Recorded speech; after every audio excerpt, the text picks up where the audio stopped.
ప్రభు దినంలో ఆరాధన చేరువచ్చినటువంటి సహోదరి సహోదరులకు పిల్లలకు ప్రవేశంలో వందనాలు తెలియజేస్తున్నాను. గత ప్రభు దినంలో మనం ప్రవర్తన గురించి మాట్లాడుకున్నాం. నీ ప్రవర్తన కడవరకు జాగ్రత్తగా చూసుకోమనే అంశం గురించి ఆలోచన చేశాము. ప్రవర్తన అనే పదానికి తెలుగులో పర్యాయ పదం ఒకటి ఉంది, మరొక పదము నడవడిక లేకపోతే వైఖరి అనే పర్యాయ పదాలు కూడా ప్రవర్తనకున్నాయి. ప్రవర్తన అంటే నడవడిక, అంటే నడుచుకునుట. దేవుని ఎదుట మానవుడు ఏ విధంగా నడుచుకోవాలో గ్రంథంలో అనేక విషయాలు తెలియజేయబడ్డాయి. మొదటగా మనం చూస్తే దేవుడు వెలుగై ఉన్నాడు, ఆయనలో ఎంత మాత్రము చీకటి లేదు. ఎవరైనా దేవుని ఎదుట నలవాలి అనుకున్న వ్యక్తులు ముందుగా వెలుగు సంబంధాలుగా ఉండాలనేది దేవుని యొక్క కోరిక. దేవునిలో చీకటి ఏం లేదు, దేవుడు వెలుగై ఉన్నాడు. ఎవరైతే ఆ వెలుగులో నడుస్తారో వారు దేవునితో నడిచేదానికి అవకాశం ఉంటుంది. వెలుగు సంబంధులుగా ఎవరైతే ఉంటారో వారు దేవునితో నడిచే అవకాశం ఉంటుంది. యోహాన్ రాసినటువంటి మొదటి పత్రిక 1వ అధ్యాయము 5వ వచనాన్ని చూస్తే, యోహాన్ రాసినటువంటి మొదటి పత్రిక 1వ అధ్యాయము 5వ వచనంలో, మేము ఆయన వల్ల విని మీకు ప్రకటించు వర్తమానం ఏమనగా, దేవుడు వెలుగై ఉన్నాడు, ఆయన యందు చీకటి ఎంత మాత్రము లేదు. దేవుడు వెలుగై ఉన్నాడు, ఆయన యందు చీకటి ఎంత మాత్రము లేదు. ఆయనతో కూడా సహవాసము గలవారమని చెప్పుకొని చీకటిలో నడిచినడల మనం అబద్ధమాడుచు సత్యమును జరిగింపకుందుము. అయితే ఆయన వెలుగులోనున్న ప్రకారం మనమును వెలుగులో నడిచిన ఎడల మనము అన్యోన్య సహవాసం గలవారమైందుము. అప్పుడు ఆయన కుమారుడైన యేసు రక్తము ప్రతి పాపం నుండి మనను పవిత్రులుగా చేయను. ఆయన వెలుగులో ఉన్నాడు, ఆయన వెలుగులో ఉన్న ప్రకారం మనమును వెలుగులో నడిచిన ఎడల. దేవునితో నడవాలి అంటే ఒకరి ప్రవర్తన కడవరకు జాగ్రత్తగా చూసుకోవాలంటే దేవుని యొక్క వెలుగులో నడవాల్సిన అవసరం ఉంది. ఆ వెలుగులో నడవకపోతే దేవునితో సహవాసం కలిగిన వారం కాదు. అది పైకి చెప్పుకోవడమే, దాన్ని బట్టి మనము అబద్ధం ఆడుతున్నామని కూడా అర్థమైపోతూ ఉంటుంది. ఆయనతో సహవాసం కలిగి ఉన్నారని చెప్పుకుంటూ చీకట్లో నడిచిన ఎడల మనం అబద్ధం ఆడుచు సత్యమును జరిగింపకుందుము అని గ్రంథం స్పష్టంగా తెలియజేస్తుంది. చీకట్లో నడుస్తా దేవునితో నడుస్తున్నామని అనుకుంటే అది మనం అబద్ధం ఆడుతున్నాము, సత్యాన్ని జరిగించట్లేదు. ఒక వ్యక్తి దేవునితో నడవాలి అంటే అతను వెలుగులో నడవాల్సిన అవసరం ఉంది, వెలుగు సంబంధిగా ఉండాల్సిన అవసరం ఉంది. మరి ముఖ్యంగా దేవుని యందు విశ్వాసం ఉంచి నడవాల్సిన అవసరం ఉంది. దేవునితో నడవాలంటే దేవునికి ఇష్టడై ఉండాలి. దేవునికి ఇష్టడై ఉండాలంటే విశ్వాసం కలిగి ఉండాలి. హెబ్రీ పత్రిక 11వ అధ్యాయము 6వ వచనంలో, విశ్వాసము లేకుండా దేవునికి ఇష్టడైనట అసాధ్యము. విశ్వాసము లేకుండా దేవునికి ఇష్టడైనట అసాధ్యము. దేవునికి ఇష్టడిగా ఉండాలి అంటే విశ్వాసం కలిగి ఉండాలి, దేవుని యందు నమ్మకం కలిగి ఉండాలి. కాగా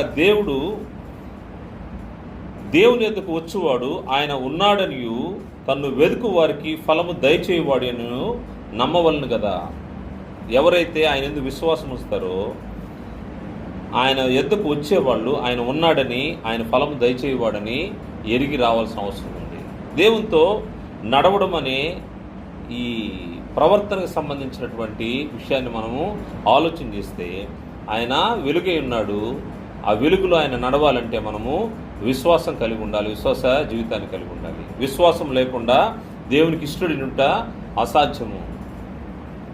ఏ విధంగా ఈ యొక్క సృష్టి ఆరంభం నుంచి మానవుడు దేవునికి ఇష్టడుగా నడుచుకుంటున్నాడంటే, తన ప్రవర్తన ఏ విధంగా ఉంది అని ఆలోచన చేస్తే, విశ్వాసము ద్వారా దేవునికి ఇష్టలుగా నడుచుకున్నట్టుగా మన పితరుల కాలంలో మనము వారిని పరిశీలన చేస్తే మనకు అర్థమవుతూ ఉంటుంది. వారు విశ్వాసాన్ని ప్రదర్శించి దేవునికి ఇష్టలుగా బ్రతికారు. దేవుడు ఏ విధంగా వారిని ఉండమన్నారో ఆ విధంగా ఉండేదానికి వారు ప్రయత్నం చేసి దేవునితో నడిచిన ప్రజలు మనకు కనబడుతూ ఉంటారు. మనం చూస్తే హనోకు గురించినటువంటి మాట హెబ్రీ పత్రిక 11వ అధ్యాయము 5వ వచనం చూస్తే, విశ్వాసమును బట్టి హానోకు మరణము చూడకుండానట్లు కొనిపోబడను, అతడు కొనిపోబడక మునుపు దేవునికి ఇష్టుడైండనని సాక్ష్యం పొందెను. కాగా దేవుడు అతని కొనిపోయిన గనుక అతడు కనబడలేదు. దేవునికి ఇష్టడుగా ఉన్నాడంట. దేవునికి ఇష్టడుగా ఉండాలంటే ఏమైనా ఆలోచన చేశాం? 6వ వచనంలో చూసాం ఇందాక. విశ్వాసం లేకుండా దేవునికి ఇష్టడుగా ఉంటా అసాధ్యం. అంటే హనోకు విశ్వాస జీవితాన్ని కలిగి దేవుని యందు విశ్వాసం ఉంచి ఆయనతో పాటు నడిచినట్టుగా ఉంది. ఆయన నడిచి దేవునితో పాటు నడుస్తూ నడుస్తూ దేవుడు ఆయన్ను కొనిపోయాడు. ఈ నడక ఎంతకాలం జరిగిందంటే దాదాపు 300 సంవత్సరాలు ఆయన దేవునితో పాటు నడిచినట్టుగా గ్రంథంలో మనకు కనబడుతుంది. ఆదికాండము 5వ అధ్యాయంలో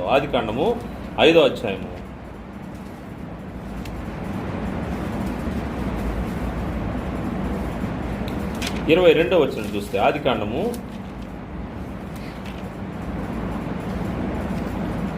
5వ అధ్యాయం 22వ వచనం నుండి, హనోకు మెతుషెలను కనిన తరువాత 300 ఏండ్లు దేవునితో నడుచుచు కుమారులను కుమార్తెలను కనెను. హనోకు దినములన్నీ 365 ఏండ్లు. హనోకు దేవునితో నడిచిన తరువాత దేవుడు అతను తీసుకుని పోయిన గనక అతడు లేకపోయాను. దేవునితో నడిచే ఈ విశ్వాస సంబంధమైనటువంటి అనుభవాన్ని హనోకు జీవితంలో ఆలోచన చేస్తే, మనకున్నటువంటి 24 గంటల సమయం ఒక రోజు అని ఆలోచన చేస్తే, ఆ రోజులో దేవునితో విశ్వాసంగా నడిచే వాతావరణ పరిస్థితులు మనకు ఎన్ని గంటలు ఉంటాయో ఆలోచన చేసుకోవచ్చు. లేకపోతే దేవునితో గడిపే సమయము ఎంత తక్కువగా ఉంటుందో ఆలోచన చేయొచ్చు. దేవుడు ఇష్టపడిన రీతిలో మనము దేవునికి అనుకూలంగా నడిచే సమయం ఎంతో. మన సొంత పనులకి మన ఇష్ట ప్రకారం జీవించడానికే మనము సమయాన్ని వెచ్చిస్తూ ఉంటాం. కానీ దేవునికి అనుకూలంగా దేవుడు ఇష్టపడినట్టుగా నడిచే సమయం ఎంతో. హనోకు గురించి అయితే గ్రంథంలో తెలియజేయమన్నమాట. 300 దినములు 300 ఏండ్లు దేవునితో నడుచుచు కుమారులను కుమార్తెలను కనెను. దేవునితో నడుస్తూనే ఉన్నాడంట. దైవజనులు ఒకసారి ఒక మెసేజ్లో ఆయన మాట్లాడుతూ ఈ విధంగా చెప్తున్నాడు. ఎలా నడిచిపోయాడు అంటే, హనోకు నడిచినటువంటి విధానాన్ని చూస్తే, రోజు ఇద్దరు వాకింగ్కి వెళ్తూ ఉంటే దేవుడు ఎదురు చూస్తూ ఉంటాడు. హనోకు ఇంటి దగ్గరికి వస్తాడు. వచ్చి వచ్చావా వెళ్దామా అని నడుస్తూ వెళ్ళినట్టు అలా వెళ్తూ వెళ్తూ వెళ్తూ ఈ 300 ఏళ్ళు ప్రయాణం చేసిన తర్వాత ఒక ఇంటి దగ్గర నుంచి ఇంకో ఇంటి దగ్గరికి వచ్చేసారంట. హనోకు ఇంటి దగ్గర నుంచి ప్రారంభమయ్యి దేవుని ఇంటి దగ్గరికి వచ్చేసారంట. దేవుడు అన్నాడంట, ఎట్టా మా ఇంటి దాకా వచ్చేసావు కదా, మళ్ళీ 300 ఏళ్ళు ఎక్కడికి వెనక్కిపోతావు? నా దగ్గర ఉండు, నువ్వు నాతోనే ఉండు. మరణం చూడకుండా దేవునితో వెళ్ళినటువంటి అనుభవం చూస్తే, హనోకు దినములన్నీ 365 ఏండ్లు. హనోకు దేవునితో నడిచిన తరువాత దేవుడు అతన్ని తీసుకుని పోయాను కనుక అతడు లేకపోయాను. ఎంత వింతైనటువంటి విశ్వాస జీవితమో! దేవునితో దేవుని ఎదుట నడవడం అంటే, దేవునికి ఇష్టలుగా జీవించడం అంటే, హనోకు జీవితాన్ని పరిశీలన చేసుకున్నప్పుడు ప్రవర్తనను కడ వరకు జాగ్రత్తగా నడుచుకున్నట్టుగా మనకు చూస్తున్నాం. జీవితము చివరి వరకు దేవునితో నడిచినటువంటి అనుభవము హనోకు జీవితంలో కనబడుతుంది. హనోకుతో పాటు నోహు, అబ్రహాము, శారా, ఇస్సాకు, యాకోబులు, వీరు మన యొక్క పితరులు. వారు నడిచిన వారి జీవిత విధానాలను మనం పరిశీలన చేస్తే విశ్వాస సంబంధమైనటువంటి జీవితాన్ని వారు గడిపినట్టుగా మనకు కనబడుతుంది. హెబ్రీ పత్రిక 11వ అధ్యాయంలో వారి యొక్క పరిస్థితులు మనకు తెలుసు. అనేక సార్లు ఈ యొక్క సందర్భాన్ని చదువుకుంటూ ఉంటాం. హెబ్రీ పత్రికలో నోహు గురించి, అబ్రహాము గురించి, శారా గురించి, ఇస్సాకు గురించి, యాకోబు గురించి వారు ఏ విధంగా వారు నడిచారంటే 13వ వచనంలో, వీరందరూ ఆ వాగ్దాన ఫలము అనుభవింపకపోయినను దూరం నుండి చూచి వందనము చేసి తాము భూమి మీద పరదేశంలోనూ యాతకులమై ఉన్నామని ఒప్పుకొని విశ్వాసము గలవారై మృతి నొందిరి. ఇలాగు చెప్పు వారు తమ స్వదేశమును వెతుకుచున్నామని విసిదపరుచున్నారు కాదా. దేవునితో నడిచే ఈ విశ్వాస సంబంధమైనటువంటి జీవితం దేవుడు కోరుకున్నటువంటి ప్రవర్తన లేకపోతే నడక. వారు విశ్వాసాన్ని బట్టి మన పితరులు దేవునికి అనుకూలంగా నడిచారు. కొద్దిమంది పేర్లు మాత్రమే మనకు కనబడతా ఉంటాయి. దేవునికి ఇష్టలుగా నడిచిన వారు, దేవునికి ఇష్టలుగా నడవని వారు అనేక మంది రాలిపోయిన సందర్భాలు కూడా మనకు గ్రంథంలో కనబడతా ఉంటాయి. కారణం ఏంటంటే వారు దేవుని మార్గాన్ని వారు అనుసరించలేదు, దేవుని ఎడల విశ్వాసాన్ని కలిగి ఉండలేదు, దేవునితో నడిచేదానికి వారి ప్రవర్తనను మార్చుకోలేదు. వారి ఇష్టం వచ్చినట్టు వారు నడిచారు, వారి ఇష్టం వచ్చినట్టు వారు జీవించారు. కాబట్టి వారు దేవునితో చివరి వరకు నడవలేకపోయారు. దాని తర్వాత యాకోబు సంత అయినటువంటి ఇశ్రాయేలీలు, వారు వాగ్దాన సంబంధులు, నిబంధన జనులు.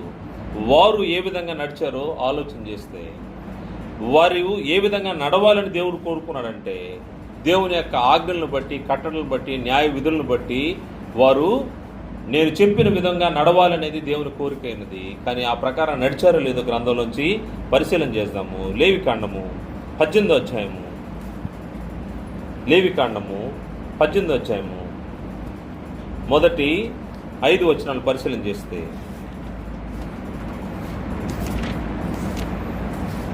లేవికాండము 18వ అధ్యాయము మొదటి 5 వచనం. మరియు యెహోవా మోషేకి ఇలాగ సెలవిచ్చాను, నేను మీ దేవుడినైన యెహోవానని నీవు ఇశ్రాయేలుతో చెప్పుము. నేను మీ దేవుడినైనా యెహోవానని నీవు ఇశ్రాయేలుతో చెప్పుము. మీరు నివసించిన ఐగుప్తు దేశాచారముల చొప్పున మీరు చేయకూడదు. నేను మిమ్మల్ని రప్పించుచున్న కనాను దేశాచారం చొప్పున మీరు చేయకూడదు. వారి కట్టడలను బట్టి నడవకూడదు. మీరు నా విధులను గైకొనవలను, నా కట్టడలను బట్టి నడుచుకున్నట్టుకు వాటిని ఆచరింపవలను. మీ దేవునకు నేను యెహోవాను. మీరు నా కట్టడలను నా విధులను ఆచరింపబట్లను. వాటిని గైకొనువాడు వాటి వలన బ్రతుకును. నేను యెహోవాను. దేవుడు ఏం తెలియజేస్తా ఉన్నాడంటే ఇశ్రాయేలు వంశస్థులకు, మీరు చెరలో ఉన్నారు, చెరలో ఉన్నటువంటి ఐగుప్తుల ప్రకారం ఐగుప్తు దేశస్థుల ఆచారాలను ఆచరించవద్దు. ఇప్పుడు వాగ్దాన దేశం అనే కనానుకు తీసుకొస్తున్నాను. కనాన్లో కూడా అన్ని జనులు ఉన్నారు, వారి ప్రకారం మీరు నడవద్దు. ఐగుప్తుల ఆచారాలను ఆచరించొద్దు, కనానీయుల ఆచారాలను ఆచరించొద్దు. కానీ మీరు నా కట్టడలను నా విధులను ఆచరింపవలను. దేవుడు వారికి ధర్మశాస్త్రాన్ని ఇచ్చాడు, వారికి కట్టడలను విధులనిచ్చి దాని ప్రకారంగా నడుచుకోవాలని చెప్పాడు. నీ ప్రవర్తన కడ వరకు జాగ్రత్తగా చూసుకోమంటే నీ నడక దేన్ని ఆచరించాలి, దేన్ని ప్రకారం నడుచుకోవాలి. దేవుడు ఏం చెప్పాడంటే ఇశ్రాయేలీయులకు, నా కట్టలను నా విధులను ఆచరింపవలను, వాటిని గైకొనువాడు వాటి వలన బ్రతుకును. నేను యెహోవాను. అలా చేయకుండా దాని ముందు వారు చేసిన విషయాలు ఆలోచన చేస్తే వారి యొక్క పితరులు అంటే వారి ముందున్నటువంటి జనరేషన్ ఏ విధంగా ఉండిందంటే ఈ అరణ్య మార్గంలో రాలిపోయారు. దేవునికి అనుకూలంగా జీవించకుండా రాలిపోయినటువంటి సందర్భాన్ని బట్టి వారి యొక్క ఆచారాలను ఆచరించవద్దు, వారి కట్టడలు తీసుకోవద్దు. నేనేం చెప్తున్నానో దాని ప్రకారంగా మీరు బ్రతకాలి అని, మీరు ఉండాలని దేవుడు వారికి తెలియజేశాడు. ఈ లేవికాండం 18వ అధ్యాయం 30వ వచనంలో, కాబట్టి మీకంటే ముందుగా ఉన్నవారు అనుసరించిన ఆ హేయమైన ఆచారంలో దేనినైనను అనుసరించడం వలన అపవిత్రత కలుగు చేసుకొనకుండునట్లు నేను మీకు విధించిన విధిని అనుసరించి నడుచుకొనవలను. నేను మీ దేవుడినైనా యెహోవాను. గతంలో మీ తల్లిదండ్రులు చేసినటువంటి నడుచుకున్నటువంటి హేయమైన ఆచారాలు, ఐగుప్తు ఆచారాలు, లేకపోతే అన్ని ఆచారాలు ఆచరించి నన్ను వదిలిపెట్టారు కాబట్టి వారిని నేను రాల్చేశాను. ఆ హేయమైన ఆచారాలను దేనిని అనుసరించద్దు, అపవిత్రత కలుగు చేసుకోవద్దు. అందుకోసం నేనేం చెప్తున్నానంటే, నేను మీకు విధించిన విధి నా కట్టడలు అవి అవసరమైనది. ఒక వ్యక్తి పవిత్రంగా పరిశుద్ధంగా ప్రవర్తన కడ వరకు జాగ్రత్తగా చూసుకోవాలంటే తను నడుచుకోవాల్సిన విధానాన్ని దేవుడు తెలియజేశాడు. దాని ప్రకారంగా నడుచుకోమని అంటా ఉన్నాడు. అలా నడుచుకోకపోతే ఏమవుతుందంటే రాలిపోతూ ఉంటాము. నేను మీకు విధించిన విధిని అనుసరించి నడుచుకునవలను, నేను మీ దేవుడైన యెహోవాను. ప్రతిసారి దేవుడు గుర్తు చేస్తానే ఉన్నాడు. ఎందుకు ఈ విషయాలు మనము ఆలోచన చేస్తున్నామంటే ఆయన నిబంధన జనుల పట్ల ఆయన ఎంత ప్రేమ కలిగి ఉన్నాడో, ఎన్ని జాగ్రత్తలు తెలియజేశాడో, ఎన్ని న్యాయ విధులు, ఎన్ని కట్టడలు ఆయన పెట్టాడో. వాటి ప్రకారం జీవిస్తే, ఆయనకి ఇష్టలుగా జీవిస్తే ఆయన తనతో పాటు ఉంచుకోవాలని, తన స్వాస్థ్యాన్ని ఇవ్వాలని ఆయన ఆశపడ్డాడు. కాకపోతే వారు వాటి నుంచి అనేక మార్లు తొలగిపోయి, మనం వాక్యపట్నం చదువుకుంటా ఉన్నాము న్యాయాధిపతుల కాలంలో, ఎన్నిసార్లు వారిని చెరకప్పచెప్తున్నా మరలా వాళ్ళు తప్పు చేయడం, మరలా దాని నుంచి తొలగిపోవడం. ఆయనైతే చాలా విషయాల్లో తన కట్టడలను, తన ఆజ్ఞలను అనుసరించేదానికి ఆయన ఒక షరతులు పెట్టుకుంటూ వస్తూ ఉన్నాడు.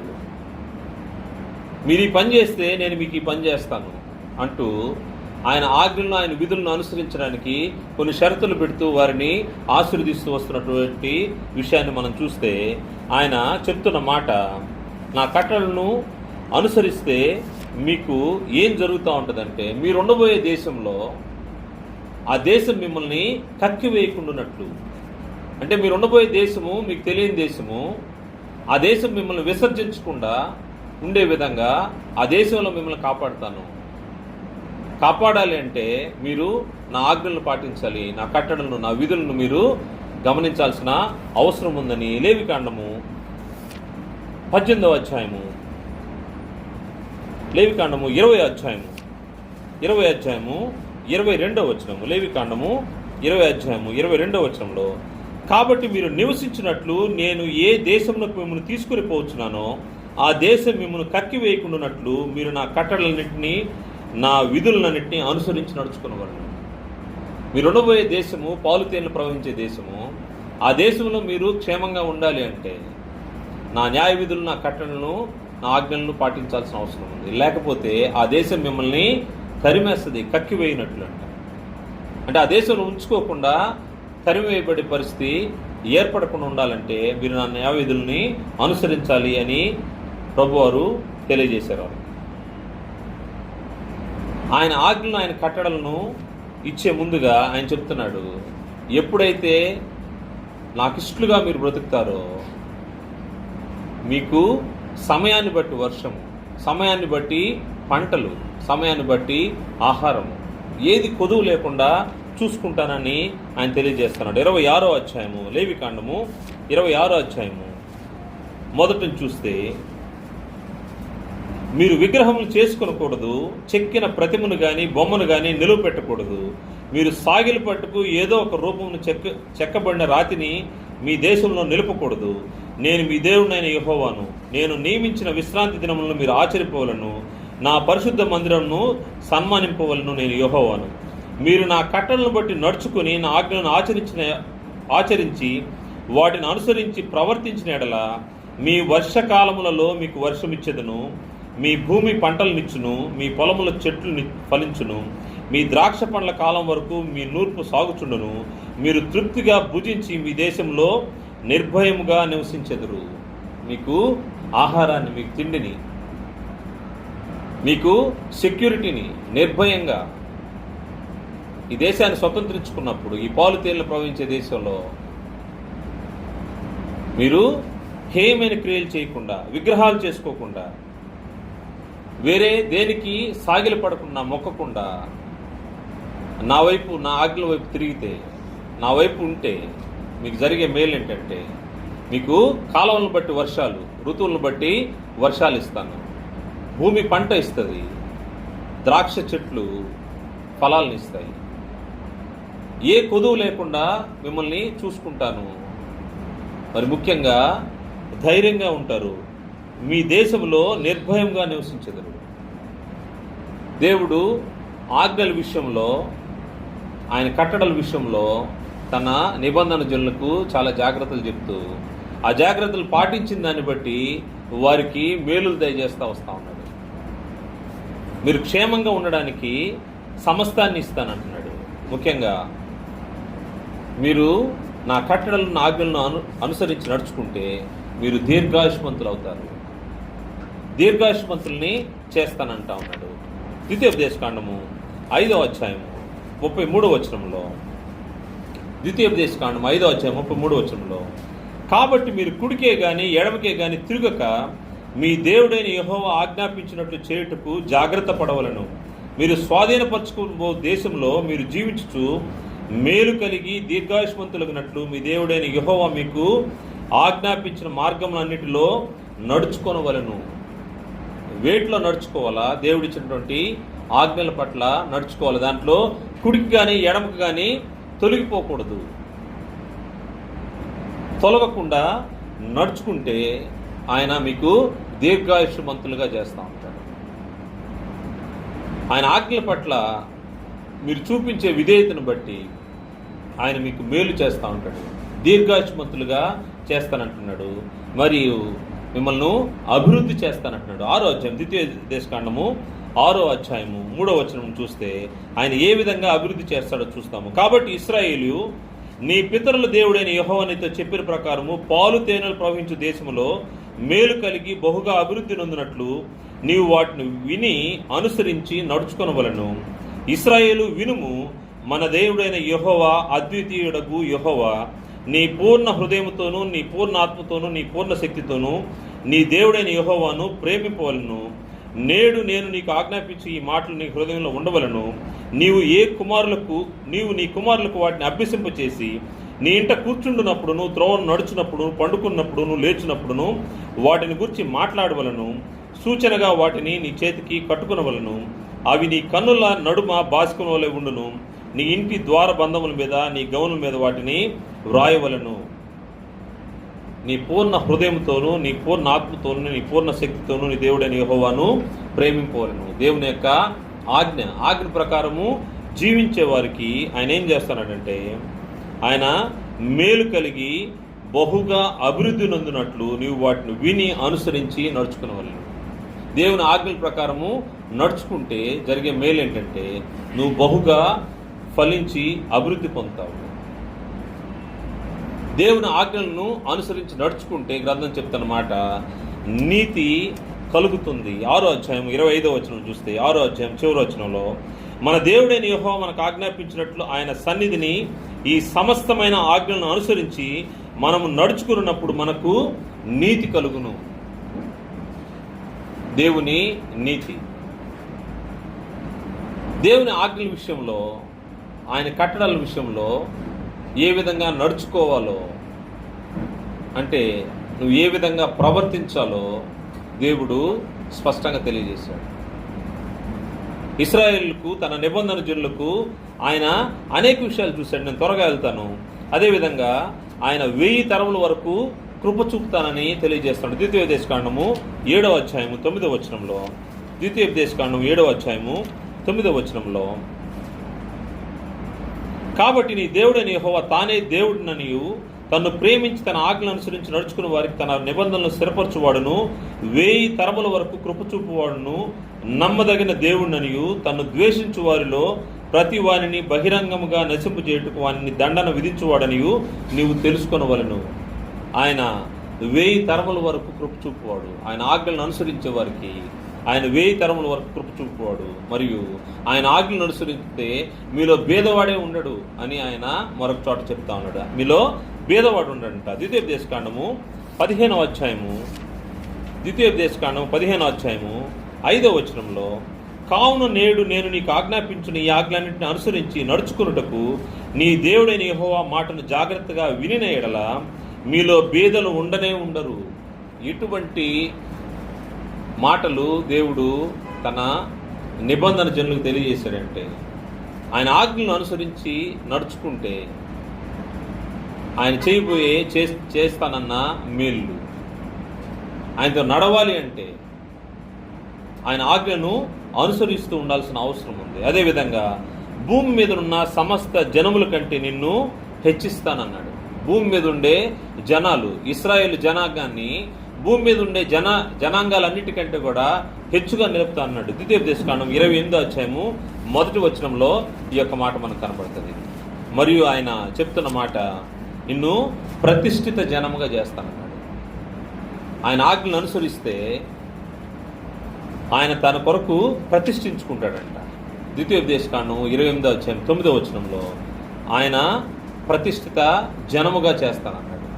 అదేవిధంగా యెహోవా తన ఆజ్ఞలను అనుసరించు వారిని తలగా ఉంచుతానన్నాడు, కానీ తోకగా ఉంచునన్నాడు. ద్వితీయోపదేశకాండం 28వ అధ్యాయం 13-14 వచనాల్లో ఆయన నిన్ను తలగా నియమిస్తానన్నాడు, కానీ తోకగా నియమింపనన్నాడు. అందువల్ల కుడికి కానీ ఎడమకు కానీ తొలగిపోకుండా ధర్మశాస్త్రాన్ని, దేవుని ఆజ్ఞలను అనుసరించి నడుచుకుంటే ఆయన ఇస్తానన్న మేళ్ళు తన నిబంధన జనులకు ఇచ్చాడు. ఆ విధంగా వారు నడుచుకునే విధంలోనే లోపం కలిగి ఉన్నారు. అనేక మంది ఆ విధంగా నడుచుకోలేక తమ త్రోవల యందు తప్పిపోయిన వారైపోయారు.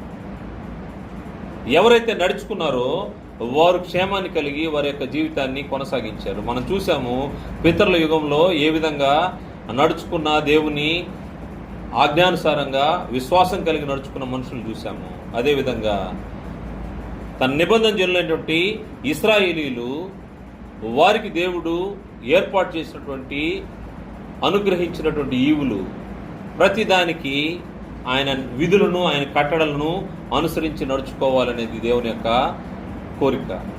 ఎవరైతే ఆ ప్రకారంగా నడిచారో వారు దేవుని పక్షంగా గొప్ప కార్యాలు జరిగించి వారి జీవితాన్ని కొనసాగించారు. అందుకోసము యెహోషువ కూడా ఒక మాట తెలియజేస్తా ఉన్నాడు. యెహోషువ గ్రంథము 1వ అధ్యాయము, యెహోషువ గ్రంథము 1వ అధ్యాయము 7వ వచనంలో,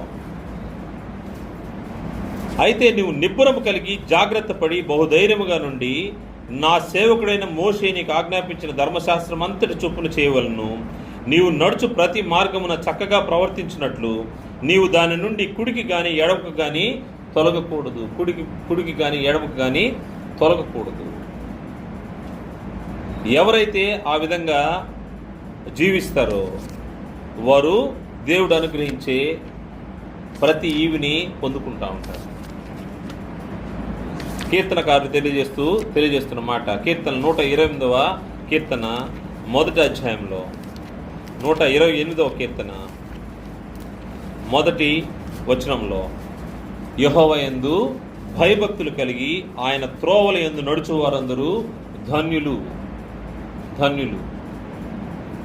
ఆయన త్రోవల యందు నడుచు వారందరూ ధన్యులు. ఆయన ఏ విధంగా నడుచుకోవాలో తెలియజేశాడు. దాని ప్రకారంగా నడుచుకున్న వారు ధన్యులుగా ఉండి నీతిమంతులుగా తీర్చబడ్డారు. విశ్వాస జీవితాన్ని వారు కొనసాగించారు. ఈరోజు ఉన్నటువంటి క్రైస్తవులు అంటే క్రీస్తు యేసునందు, క్రీస్తు యేసు యొక్క రక్తంతో కొనబడినటువంటి క్రైస్తవులు, ఈనాడు క్రైస్తవులు ఏ విధంగా నడుచుకోవాలో గ్రంథంలోంచి పరిశీలన చేస్తే మనము పితరులను చూసాము, నిబంధన జరిగినటువంటి ఇశ్రాయేలును చూసాము. ప్రస్తుతము మనం చూడాల్సింది క్రైస్తవులు, నేటి క్రైస్తవులు. ఎందుకంటే ఆయన ప్రతి జనములో ఆయనకు భయపడి నీతిగా నడుచుకున్న వారిని ఆయన అంగీకరించినట్టు గ్రంథం తెలియజేస్తూ ఉంది. ప్రతి జనములో, అది పితరుల కాలంలో అవ్వచ్చు. హనోకు జీవితాన్ని చూసాము. హనోకు, అబ్రహాము, నోవహు, ఇస్సాకు, యాకోబుల జీవితాలను చూసాము. దాని తర్వాత ఇశ్రాయేల్ యొక్క జీవితాలను చూసాము. దాని తర్వాత ప్రస్తుతం ఉన్నటువంటి క్రైస్తవ జనాంగము. ప్రతి జనములోను అపోస్తల కార్యగ్రంథము 10వ అధ్యాయము, అపోస్తల కార్యగ్రంథం 10వ అధ్యాయము 35వ వచనంలో, 10వ అధ్యాయం 35వ వచనంలో, ప్రతి జనములోను ఆయనకు భయపడి నీతిగా నడుచుకున్న వారిని ఆయన అంగీకరించును. నీ నడక నీతిగా నడుచుకున్నావంటే ఆయన తప్పకుండా అంగీకరిస్తాడు.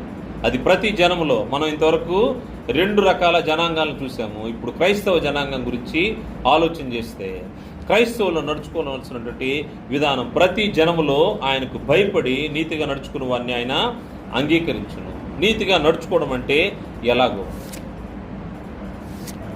ఎఫెసీ పత్రిక 4వ అధ్యాయము, నీతిగా నడుచుకోవడము. క్రైస్తవులుగా నడుచుకోవడానికి దేవుడు చూపినటువంటి మార్గాన్ని ఆలోచన చేస్తే, ఎఫెసీ పత్రిక 4వ అధ్యాయం 1వ వచనం చూస్తే, కాబట్టి మీరు సమాధానమును బంధము చేత ఆత్మ కలిగించు ఐక్యమును కాపాడుకుంటేందుకు శ్రద్ధ కలిగిన వారై ప్రేమతో ఒకరినొకడు సహించుచు మీరు పిలువబడిన పిలుపునకు తగినట్లుగా దీర్ఘశాంతముతో కూడిన సంపూర్ణ వినయంతోనూ సాత్వికంతోనూ నడుచుకొని వలననియు ప్రభువును బట్టి ఖైదీనని నేను మిమ్మను బతిమాలుకొంచున్నాను. నేటి క్రైస్తవులు ఏ విధంగా నడుచుకోవాలో, నడుచుకోవాలి అని గ్రంథం హెచ్చరిక చేస్తూ ఉందంటే, సమాధానమును బంధము చేత. క్రైస్తవుల మధ్య సమాధానం ఉండాలి. ఈ సమాధానం అనే బంధము ఎక్కడి నుంచి వస్తుందంటే, ఆత్మ కలిగించే ఐక్యతతో. ఆత్మ, దేవుని యొక్క ఆత్మతో మనము ఐక్యం చేయబడతా ఉంటాము. దాన్ని బట్టి మనము మన మధ్యలో సమాధానం అనే బంధం, ఈ బాండేజ్ ఉంటా ఉంటుంది. సహోదరుల మధ్య, క్రైస్తవుల మధ్య సమాధానం అనే బంధం ఉంటుంది. ఈ బంధం లేకపోతే ఐక్యత ఉండదు. అందుకోసమే మీరు సమాధానమును బంధము చేత ఆత్మ కలిగించు ఐక్యము. దేవుని యొక్క ఆత్మ రక్షించబడిన ప్రతి ఒక్కరికి బాప్తీసం పొందిన తర్వాత పరిశుద్ధాత్మ అనే వరం ఇవ్వబడుతుంది. ఈ పరిశుద్ధాత్మ ఏం చేస్తూ ఉంటాడంటే, మనల్ని సమాధానపరుస్తూ ఉంటాడు. దేవునితోనూ ఆయన కుమారునితోనూ పరిశుద్ధులతోనూ సమాధానపరిచి ఐక్యం చేసే కార్యక్రమం ఆయన చేస్తూ ఉంటాడు. ఆత్మ కలిగించు ఐక్యమును కాపాడుకుంటేందుకు శ్రద్ధ కలిగిన వారై ప్రేమతో ఒకరినొకరు సహించుచు మీరు పిలువబడిన పిలుపునకు తగినట్లుగా దీర్ఘశాంతముతో కూడిన సంపూర్ణ వినయంతోనూ సాత్వికంతోనూ నడుచుకొనవలెను. ఇది క్రైస్తవులు నడుచుకోవాల్సిన విధానము. సంపూర్ణమైనటువంటి దీర్ఘశాంతము, సంపూర్ణమైనటువంటి సాత్వికము. క్రైస్తవులకు ఈ లక్షణాలు ఉండాలి. ఈ లక్షణాలు ఎలా వస్తాయంటే, ఆత్మ కలిగించే ఐక్యంలో. ఈ ఐక్యత మనము ఆలోచన చేస్తే, ఈ ఆత్మ కలిగించే ఐక్యత దేవుని కుమారుని కూర్చున్నటువంటి జ్ఞాన విషయంలో కూడా మనల్ని ఏకత్వం చేస్తూ ఉంటుంది. ఇక్కడ చేర్చబడే రోజుకి మనం వేరువేరు స్థలాల నుంచి, వేరువేరు బ్యాక్గ్రౌండ్స్ నుంచి ఇక్కడికి వచ్చాము. కానీ ఇక్కడికి వచ్చిన తర్వాత ఒక్కరిగానే ఉన్నాము, ఐక్యంగా ఉన్నాము. ఐక్యంగా ఉండడానికి గల కారణం ఏంటంటే, దేవుని కుమారుని గురించినటువంటి జ్ఞానం విషయంలో ఏకత్వం పొందేదానికి ఆత్మ మన మధ్యలో ఐక్యాన్ని తీసుకొస్తూ ఉంటాడు. ఆత్మ కలిగించే ఐక్యత. 11వ వచనం చూస్తే, మనమందరము విశ్వాస విషయంలో దేవుని కుమారుని గురించిన జ్ఞాన విషయంలోనూ ఏకత్వం పొంది సంపూర్ణ పురుషుల మగ వరకు, అనగా క్రీస్తునకు కలిగిన సంపూర్ణతకు సమానమైన సంపూర్ణత కలవారు మగ వరకు ఆయన ఈలాగు నియమించెను. సంపూర్ణమైనటువంటి మనుషులుగా తయారవడం, సంపూర్ణ పురుషులుగా తయారవడానికి ఆత్మ కలిగించే ఐక్యతలో ఉండాల్సిన అవసరం ఉంది. ఐక్యతలో నడుచుకోవాల్సిన అవసరం ఉంది. ఈ సంపూర్ణ ఐక్యత ఏ విషయాలంటే, క్రీస్తు ప్రభు గురించినటువంటి జ్ఞానం, దేవుని కుమారుని గురించిన జ్ఞానం విషయంలో ఏకత్వం పొంది, దేవుని కుమారుని గురించిన జ్ఞానంలో ఏకత్వం. ఈ అధ్యాయంలో మనకు 7 విషయాలు ఒక్కటే అనే విషయాలు తెలియజేయబడ్డాయి. 4వ వచనం చూస్తే, ఎఫెసీ పత్రిక 4వ అధ్యాయం 4వ వచనంలో, శరీరం ఒక్కటే, ఆత్మయు ఒక్కడే, ఆ ప్రకారమే మీ పిలుపు విషయమై ఒక్కటే నిరీక్షణ పిలువబడితిరి. ప్రభు ఒక్కడే, విశ్వాసం ఒక్కటే, బాప్తిసం ఒక్కటే, అందరికీ తండ్రి అయిన దేవుడు ఒక్కడే, అందరికి పైగా ఉన్నవాడే, అందరిలో వ్యాపించి అందరిలో ఉన్నాడు. అయితే మనలో ప్రతివానికి క్రీస్తు అనుగ్రహించు వరము యొక్క పరిమాణం చొప్పున కృప ఇయ్యబడెను.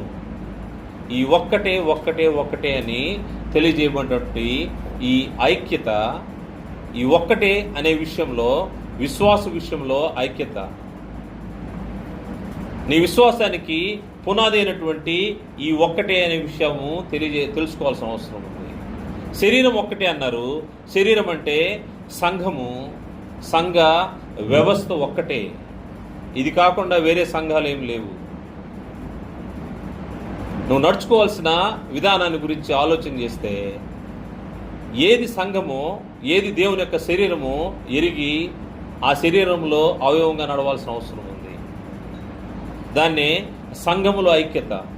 ఈ సంఘము మాట్లాడిందంటే ఒక్కటిగానే మాట్లాడుతుంది. సంఘం ఏదైనా పని చేస్తే ఒక్కటిగానే చేస్తుంది. సంఘం దేనిపైన దేనికోసం నిలబడితే ఒక్కటిగా నిలబడుతుంది. దాన్ని యూనిటీ ఆఫ్ ఆర్గనైజేషన్ అంటారు. శరీరము ఒక్కటే, సంఘ వ్యవస్థలో ఐక్యత. శరీరం ఒక్కటే, ఆత్మయు ఒక్కడే. ఆత్మ అంటే నీకు జీవాన్ని ఇచ్చేవాడు. నీ దేహంలో ఉన్నటువంటి దేవుని యొక్క ఆత్మ అది చనిపోదు. దేవుని ఆత్మ నీలో ఆ విధంగా నివసిస్తూ ఉంటుంది. కానీ నీ క్రియలను బట్టి నువ్వు శరీరంలో ఏం చేస్తావో దాన్ని బట్టి ఆత్మ ఉండబోయే స్థానము మారిపోతూ ఉంటుంది. శరీరంలో నువ్వు దేవునికి ఇష్టడుగా అనుకూలంగా నడిస్తే నువ్వు ఉండబోయే స్థానం ఒకటి. దేవునికి ఇష్టడుగా నడవకపోతే నువ్వు వెళ్ళబోయే స్థానము ఇంకొకటి. దేవుని యొక్క సంఘంలో దీన్ని యూనిటీ ఆఫ్ లైఫ్ అంటారు. జీవములో ఐక్యత, ఆత్మ ఒక్కడే. మరియు ఆ ప్రకారమే పిలుపు విషయమై ఒక్కటే నిరీక్షణ ఎందుటకు పిలువబడితే. నిరీక్షణ కూడా ఒక్కటే. నిరీక్షణ అంటే ఒక ఉద్దేశము. ఇక్కడికి వచ్చిన ప్రతి ఒక్కరికి ఒక ఉద్దేశం ఉంది, ఒక నిరీక్షణ ఉంది. దేవునితోనూ ఆయన కుమారుడితోనూ యుగ యుగాలు ఉంటామనే నిరీక్షణ. ఆ నిరీక్షణలో ఎటువంటి మార్పు లేదు. నాకు ఒక నిరీక్షణ, మీకు ఒక నిరీక్షణ ఉండేదానికి అవకాశం లేదు. నిరీక్షణ ఒక్కటే. ఆ నిరీక్షణ ఏంటంటే ఒక్క ఉద్దేశము, యూనిటీ ఆఫ్ పర్పస్ అంటారు. ఒక్క ఉద్దేశం కోసమే మనము పిలువబడ్డాము. పిలువబడిన పిలుపుకు తగినట్టుగా మనము జీవితాలు సరి చేసుకోవాల్సిన అవసరం ఉంది. ఐక్యతలో నడవాల్సిన అవసరం ఉంది. Unity of purpose. ఏ ఉద్దేశం కోసం మనం ఇక్కడికి చేర్చబడ్డామో చేర్చబడిన ఉద్దేశము, నిరీక్షణ అందరికీ ఒక్కటే ఉంటుంది.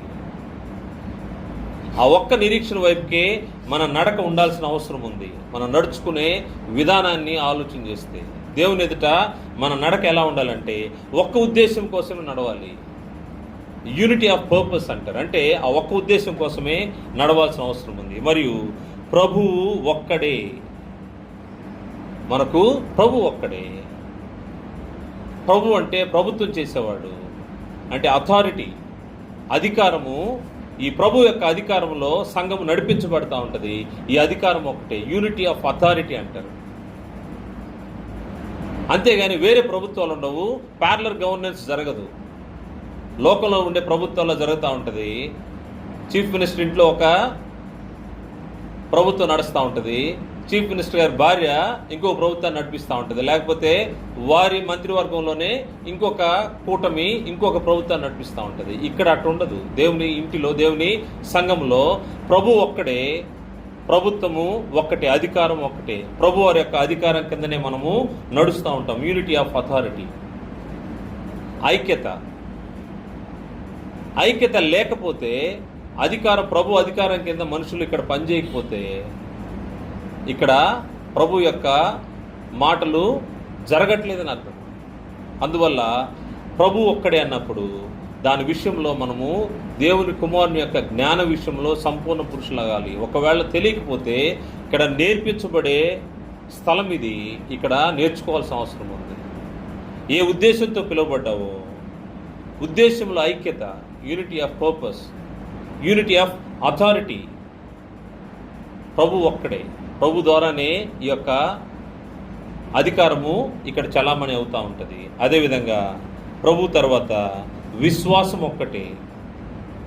మనకున్నటువంటి విశ్వాసం ఒక్కటే, సిద్ధాంతం ఒక్కటే, డాక్ట్రిన్ ఒకటే. యూనిటీ ఆఫ్ డాక్ట్రిన్ అంటారు. సిద్ధాంతము ఒక్కటే. ఆ ఒక్కటే సిద్ధాంతం వైపు మనం అందరం ఉండాలి. అంతేగాని ఒకరిదొక సిద్ధాంతము ఇక్కడ ఉండే పరిస్థితి కాదు. దేవుడు ఆ విధంగా కోరుకోవట్లేదు. ఒక్కటే సిద్ధాంతము, యూనిటీ ఆఫ్ డాక్ట్రిన్ అన్నారు. అదేవిధంగా బాప్తిసం కూడా ఒక్కటే. బాప్తిసం అంటే ఒక్క ఐక్యతలోకి చేర్చబడటము, ఒక్క ఐక్యతలోకి చేర్చబడటము. నువ్వు ఏ విధంగా రక్షించబడ్డావు, నీ సహోదరుడు కూడా అదే విధంగా రక్షించబడి బాప్తిసం అనే కార్యక్రమంలో ఇంటికి చేర్చబడ్డాడు. దాన్ని యూనిటీ ఆఫ్ ఇండక్షన్ అంటారు. ఇండక్షన్ అంటే మనకు తెలుసు, ఏదైనా ఒక కంపెనీలో ఎంప్లాయీస్ని తీసుకుంటే వారికి ఇండక్షన్ ప్రోగ్రామ్ అని ఒకటి పెడతారు. ఇండక్షన్ ప్రోగ్రామ్ అంటే వారు డిఫరెంట్ కేటగిరీస్ నుంచి, డిఫరెంట్ పార్ట్స్ నుంచి వచ్చి ఉంటారు. కానీ కంపెనీ యొక్క పరిస్థితులు వారికి సంపూర్ణంగా తెలియజేయడం కోసము ఇండక్షన్ ప్రోగ్రామ్ అని ఒకటి పెడతారు. ఆ ఇండక్షన్ ప్రోగ్రాంలో కంపెనీ బ్యాక్గ్రౌండ్ గురించి, లేకపోతే ఇక్కడ ఏ విధంగా నడుచుకోవాలనే విషయాన్ని తెలియజేస్తారు. అదొక ప్రోగ్రామ్ ఉంటుంది. ఈ బాప్తిస్మలో మనం దేవుని యొక్క సంఘములో, దేవుని యొక్క ఇంటిలో ఏ విధంగా నడుచుకోవాలో యూనిటీ ఆఫ్ ఇండక్షన్ బాప్తిస్మంలో మనకు తెలియజేయబడుతూ ఉంటుంది. ఈ బాప్తిస్మం కూడా ఒక్కటే, అంటే ఇక్కడ ఉన్న వారికి అందరికీ ఒకే ఒక విధమైనటువంటి నడక అవసరము. ఒక వ్యక్తి ఒక రకంగా, ఇంకో వ్యక్తి ఒక రకంగా నడుచుకోవడానికి లేదు. బాప్తిస్మము ఒక్కటే, నడక కూడా ఒక్కటే, ఒక్క ఐక్యతలోకి చేర్చబడము, యూనిటీ ఆఫ్ ఇండక్షన్ అంటారు. అదేవిధంగా అందరికీ తండ్రి అయిన దేవుడు ఒక్కడే, దేవుడు కూడా ఒక్కడే. దేవునికి ఆరాధనలో ఐక్యత, యూనిటీ ఆఫ్ వర్షిప్ అంటారు. ఆరాధనని ఎవరంటే వాళ్ళు కోరుకునేది కాదు. ఆరాధన కూడా ఒకే విధమైన ఆత్మతో, సత్యంతో ఆరాధించే పరిస్థితి. దేవుని ఇంట్లోకి చేర్చబడ్డ మనము దేవుని కుమారుని యొక్క జ్ఞానం విషయంలో ఏకత్వం పొందడం అంటే ఈ ఒక్కటే అని తెలుపబడిన ప్రతి ఒక్కటి, unity of organisation, unity of life, unity of purpose, unity of authority, unity of doctrine, unity of induction, unity of worship, వీటన్నిటిలో ఏకత్వం పొందాల్సిన అవసరం ఉంది. దాని గురించే దేవుడు ఆరాధనకు పాత్రుడు, ఆయన ఆరాధన కోరుకుంటున్నాడనే విషయం మనకు యోహాను సువార్త 4వ అధ్యాయము 24వ వచనం చూస్తే, యోహాను సువార్త 4వ అధ్యాయం 24వ వచనం, అయితే యథార్థంగా ఆరాధించేవారు ఆత్మతోనూ సత్యంతోనూ తండ్రిని ఆరాధించు కాలం వచ్చుచున్నది, అది ఇప్పుడు నువ్వు వచ్చేయున్నది, తను ఆరాధించు వారు అట్టివారే కావాలని తండ్రి కోరుచున్నాడు. దేవుడు ఆత్మ కనుక ఆయన ఆరాధించేవారు ఆత్మతోనూ సత్యంతోనూ ఆరాధింపవలను. ఆరాధనలో ఐక్యత కలిగి ఉండాలనేది దేవుని యొక్క కోరిక. క్రైస్తవుడు ఐక్యతతో నడుచుకోవాల్సిన అవసరం ఉంది. అలా కాకపోతే ఏమవుతూ ఉంటుందంటే అన్ని జనుల వల్లే నడుచుకునే పరిస్థితి. తన వాగ్దాన జనులైనటువంటి ఇశ్రాయేలు కూడా ఆయన తెలియజేశాడు. వాస్తవంగా వారు సరిగా నడవని దాన్ని బట్టి అన్ని జనుల మనకు కూడా ఈ రక్షణ భాగ్యం మనకు దొరికింది. లేకపోతే మనము రక్షణలోకి వచ్చేదానికి అవకాశం లేదు. కేవలము ఆయన ఏర్పాటు చేసుకున్నటువంటి వారికే ఈ యొక్క రక్షణ భాగ్యము. కానీ వారు దాన్ని వదులుకున్నారు.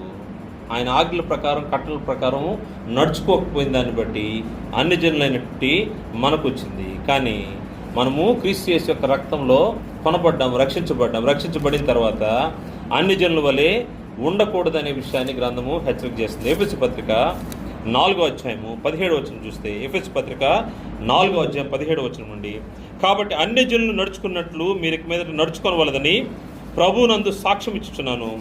వారైతే అంధకార సంబంధమైన మనసు గలవారై తమ హృదయ కాఠిన్యం వలన తమలో ఉన్న అజ్ఞానం చేత దేవుని వలన కలుగు జీవంలో నుండి వేరుపరచబడిన వారై తమ మనస్సునకు కలిగిన వ్యర్థతను అనుసరించి నడుచుకునుచున్నారు. వారు సిగ్గులేని వారై ఉండి నానా విధమైన అపవిత్రతను అత్యాశతో జరిగించుటకు తమ్ము తామే కాముకత్వమునకు అప్పగించుకుని, అయితే మీరు యేసుని గురించి విని ఆయన యందు సత్యం ఉన్నట్టుగానే ఆయన యందు ఉపదేశించబడిన వారైన ఎడల మీరు అలాగూ క్రీస్తును నేర్చుకున్నవారు కావున మునుపటి ప్రవర్తన విషయంలోనైతే మోసకరమైన దురాశ వలన చెడిపోయి మీ ప్రాచీన స్వభావాన్ని వదులుకొని మీ చిత్తవృత్తి యందు నూతనపరచబడిన వారై నీతియు యథార్థమైన భక్తి గలవారై దేవుని పోలికగా సృష్టింపబడిన నవీన స్వభావమును ధరించుకొనవలెను. అన్ని జనులైతే వారు దేవునికి విరోధంగా వారు అపవిత్రతకు అప్పగించుకున్నవారు. వారిలాగా నడుచుకొనవద్దని దేవుడు హెచ్చరిక చేస్తున్నాడు. వారిలాగా నడుచుకొనవద్దు. మీరైతే మీ మోసకరమైన దురాశల వలన చెడిపో మీ ప్రాచీన స్వభావంను వదులుకున్నవారు. ప్రాచీన స్వభావాన్ని వదులుకున్నవారు క్రైస్తవులు. వారు అన్ని జనుల వలె ప్రవర్తించరు. అన్ని జనుల వలె ప్రవర్తించకూడదని గ్రంథము హెచ్చరిక చేస్తూ ఉంది. పేతురు రాసినటువంటి మొదటి పత్రిక 4వ అధ్యాయము 3వ వచనంలో, పేతురు రాసిన మొదటి పత్రిక 4వ అధ్యాయము 3వ వచనంలో, మనము పోకిరి చేష్టలు, దురాశలు, మద్యపానము, అల్లరితో కూడిన ఆటపాటలు, త్రాగుబోతుల విందులు, చేయదగని విగ్రహ పూజలు మొదలైన వాటి యందు నడుచుకొనుచు అన్యజనుల ఇష్టం నెరవేర్చుచున్నటకు గతించిన కాలమే చాలును. గతంలో మన పరిస్థితి ఏంటంటే అన్ని జనుల వలె వారు చేసినవన్నీ చేశాము, ఇప్పుడైతే చేయడానికి లేదు. అన్ని జనుల వలె నడుచుకొనవద్దు. దేవుని యొక్క ఆజ్ఞ. మనం ఏ విధంగా నడుచుకుంటున్నాము, నీ ప్రవర్తన కడవరకు జాగ్రత్తగా చూసుకోమంటే మనం నడుచుకునే రీతి. మనము 3 విషయాలు పరిశీలన చేశాము. మొదటిది, మన పితరులు ఏ విధంగా దేవుని పక్షంగా విశ్వాసంతో నడిచారో చూసాము. దాని తర్వాత ఆయన నిబంధన జరిగినటువంటి ఇశ్రాయేలు ఏ విధంగా నడిచారో మనం చూసాము. క్రైస్తవులు ఏ విధంగా నడుచుకోవాలో మనము చూస్తూ ఉన్నాము. సమయం లేదు కాబట్టి ముగిస్తున్నాను. దేవుని చిత్తం అయితే క్రైస్తవులు నడుచుకునే విధానం గురించి ఇంకా కొన్ని విషయాలు ఉన్నాయి. ప్రభు చిత్తం అయితే మరొక మారు దాన్ని ఆలోచన చేస్తాము. క్రైస్తవులు నడుచుకోవలసిన విధానము, ఆయన సమాధానం అనే బంధము చేత ఆత్మ కలిగించే ఐక్యతలో నడుచుకోవాల్సిన అవసరం ఉంది.